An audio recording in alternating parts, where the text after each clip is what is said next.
Well, it's good to be back with you Yeah, after a little break there. absolutely. Um, we had the last group games of the Champions League. Yeah, some big ones. Really exciting stuff. Definitely. Liverpool top in the Oh, league. yeah. A great season for Slot. Really is. But I think the bigger question now Okay. that everybody's kind of thinking about is, Yeah. was this new format Right. a success? Yeah, was this a good idea or not? So let's take a deep dive Let's do it. Yeah. into kind of what everybody's saying and thinking about this new format. For sure. And, you know, I remember all the skepticism Oh, yeah. leading up to it. Absolutely. A 36-team league where every team plays 8 matches. Right. It was a pretty big departure It was. from, those traditional groups of 4 with 6 matches each. Yeah. Huge change. And I think to understand it, Okay. we have to go back to that whole All right. Super League debacle. Oh, yeah. Back to that. The big clubs were threatening to break away and form their own exclusive competition. Exactly. And it seemed like there were a lot of fans who were worried about that. Oh, absolutely. What would that mean for the Champions League? What would that mean for the smaller clubs? Yeah. Are they just going to get left out in the cold? Yeah, and, would the matches even be exciting to watch anymore? Totally. Would it just be predictable Yeah. every time? And so Bayer Leverkusen's CEO, Fernando Caro, Okay.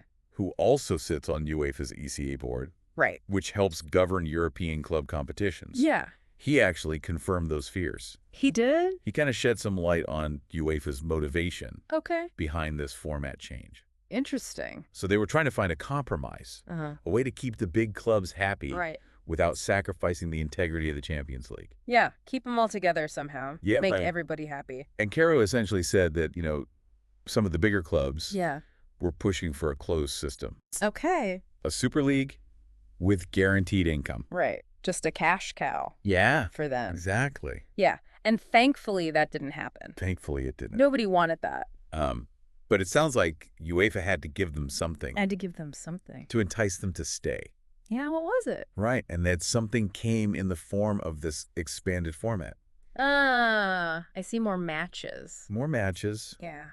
more potential revenue. Gotta keep those big clubs happy. Exactly. And crucially, more room for error. Oh, so that was part of the thinking. That was part of the thinking. They're interesting. So if those giants of the sport Right. have a bad game or two, Okay. it's harder for them to be eliminated early on. Yeah, they got more chances. They've got 8 Keeps matches to recover. to recover. So it's almost like a safety net? It is a safety net. Yeah. Woven into the format itself I like that woven in there. to prevent those shock early exits that we've seen in the past. Makes sense.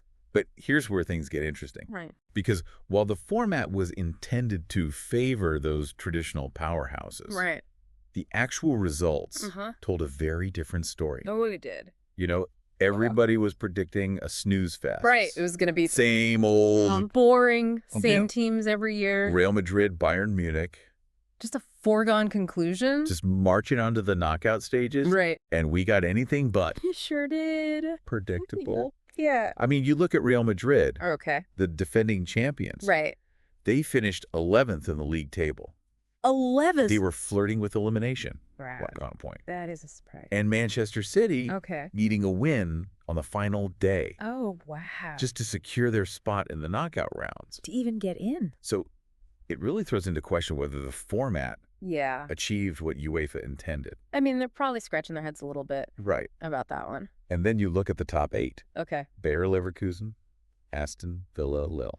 Not exactly names you would have predicted Not at all. at the start of the season, No way. right? And even Yeah. beyond the top 8. Okay. You've got Atlanta, Yeah. PSV, Monaco, Right. Brest, Yeah.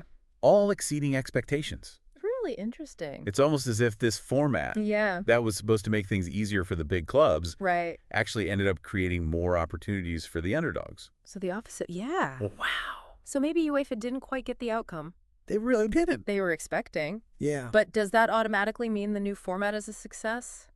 That's a good question. What about player welfare?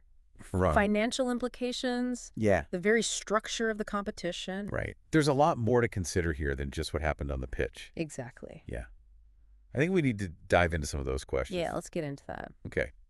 I mean, there's no denying there was a lot of excitement, There's a lot of drama. especially in that league phase. Yep. It really felt like Yeah.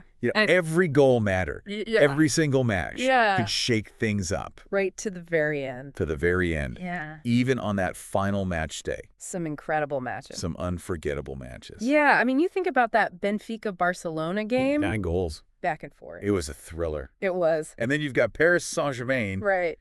taking down Man City In a goal fest. 4-2. Yeah, those were events. They really were. They weren't just matches. So UEFA's gamble Okay. seemed to be paying off. It did in that sense. They wanted to create those Yeah. must-watch moments. Make the league phase just as good as the knockout rounds. Exactly. Yeah. Make it just as captivating And I think as the knockout rounds. they did that. Yeah. They really did. But was it just the big clubs Okay. delivering those memorable moments? Yeah, that's a great question. I mean, you look at Feyenoord. All right. That was a great story. They had a rough start. They did. They got hammered By Leverkusen by Leverkusen. in their first match, You would have thought that was it. right out of the gate. Knockout blow.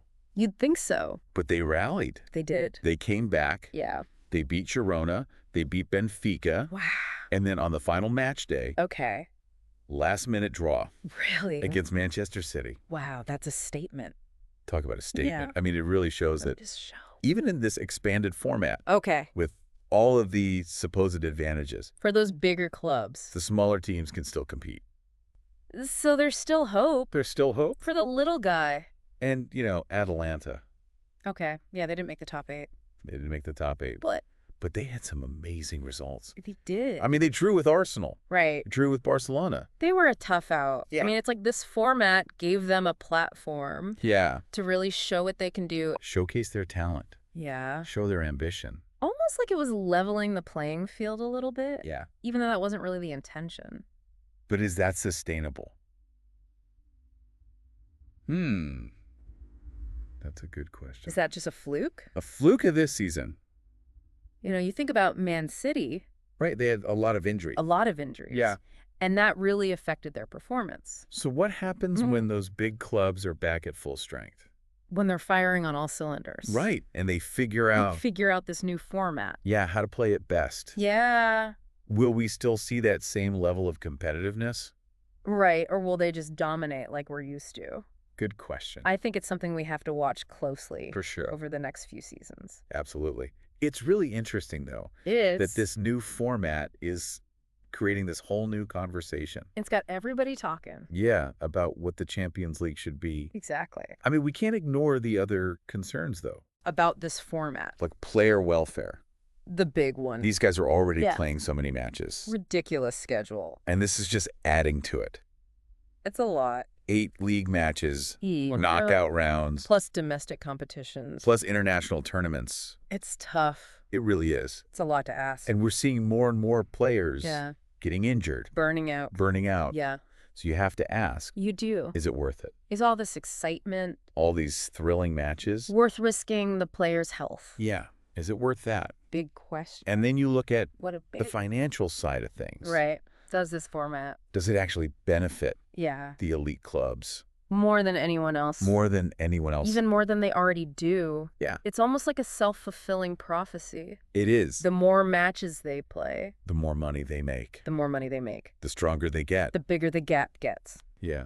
The richer they get, And them the wider the gap between and them everyone else. and everybody else. And we saw that even this season. Yeah. Clubs like Real Madrid and Bayern Munich, Right. even though they struggled a little bit, Yeah. they still made it through. They still qualified. That safety net. Yeah. It worked. It worked. Not necessarily the way UEFA planned, Not the way they planned, but it worked. but it worked. So it's complex. It's complicated There are arguments on both sides. on both sides. I mean, you look at Jamie Carragher. Yeah. He loves the new format He was a big fan. called the final match day.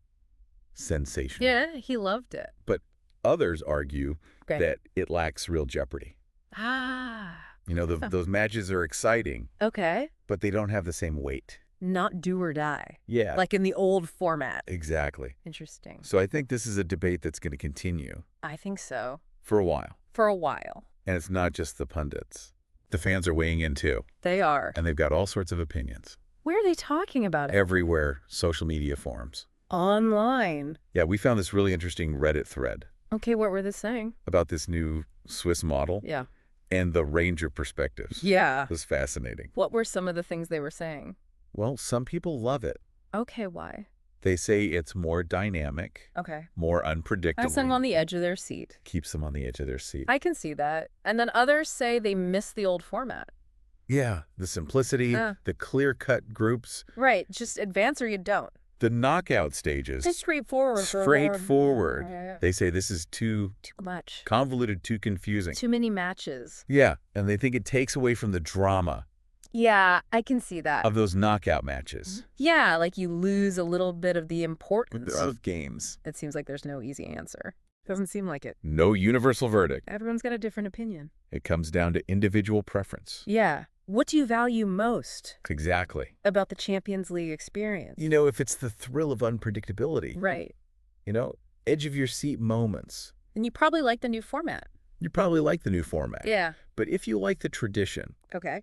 you know, the clear group stage, Clear knockout the rounds. sudden death pressure of those knockout rounds. Yeah, you might be missing the old days. You might be missing the old days. Yeah, I get it. It's about finding that balance Yeah. between tradition and innovation. It's cool. Creating a spectacle, But also keeping it fair. keeping it fair. Right. The tall order. For sure. But I think it makes for a great conversation. I agree. You know, it forces us to think about, Yeah. What do we want? what do we want from the Champions League? Yeah. What are our priorities? So where do we go from here? Yeah, what's next for the Champions League?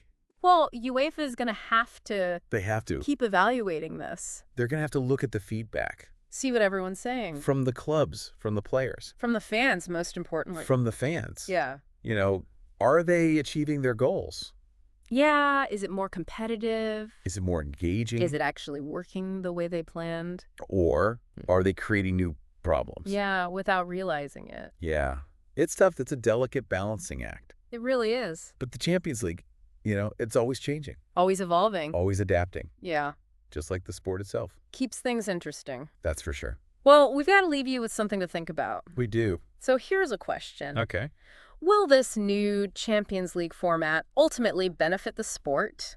Will it create A more competitive, a more level playing field? a more unpredictable landscape? Yeah. Or will it just make the rich richer? Yeah, and further tilt the scales. Make that gap even wider? Something to think about. Thanks for joining us. Thanks for joining us on The Deep Dive.